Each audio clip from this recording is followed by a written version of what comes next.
ఇప్పుడు random blood sugar, semen analysis, diagnostic tests పై 50% discount, ఉచిత IUI మరియు IVF కన్సల్టేషన్, ఉచిత అల్ట్రాసౌండ్ స్కానింగ్ అందిస్తున్నారు. 49 అంటే సంతానం, 49 అంటే సంతోషం. ఇప్పుడు అనకాపల్లి చూసుకుంటే కనుక ఉన్నటువంటి 7 స్థానాలలో 4 వైసీపీ పార్టీ చూపిస్తున్నారు. తెలుగుదేశం, జనసేన 2, ఒకటి టైట్ ఫైట్ ఒకటి చూపిస్తూ ఉన్నారు. అవును, ఇక్కడ కూడా అనకాపల్లిలో 50-50గా ఉందన్నమాట. వైసీపీ పార్టీ, ఇక్కడ తెలుగుదేశం, జనసేన పార్టీలు 3 స్థానాలను పంచుకుంటున్నాను.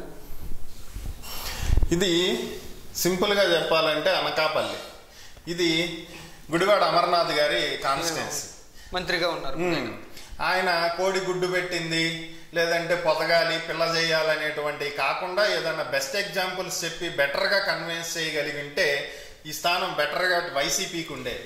ఆయన చెప్పినటువంటి ఎగ్జాంపుల్స్కి పీపుల్ కనెక్ట్ అవ్వలేదో, లేదంటే ఆయన కామెడీగా చూసారో తెలియదు, కానీ ఆ స్థానాన్ని వైసీపీ కోల్పోబోతుంది అనేది వైసీపీకి కూడా ఒక క్లారిటీ ఉంది. సో బహుశా ఆయన ఆ ప్లేస్ నుంచి కాకుండా ఇంకెక్కడైనా టికెట్ తెచ్చుకుని వేరే చోట నుంచి పోటీ చేసే అవకాశాలు ఉంటాయి. అదొక్కటే ఈ స్థానాన్ని వైసీపీ కోల్పోవటానికి కారణం. లేదంటే ఇక్కడ కూడా వైసీపీనే వచ్చేది. అందుకే టఫ్ ఫైట్ అని పెట్టారు. మంత్రులు కూడా స్థానాలు కోల్పోయే అవకాశం ఖచ్చితంగా ఉంటుంది. మంత్రులేం ఎక్కువ కాదుగా.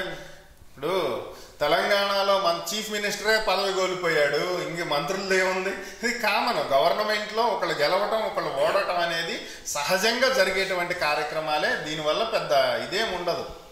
వాళ్ళ పరిధిలో అక్కడ ఉండేటువంటి అంశాలు ప్రభావితం చేసే వాటిని బట్టి ఉంటాయి.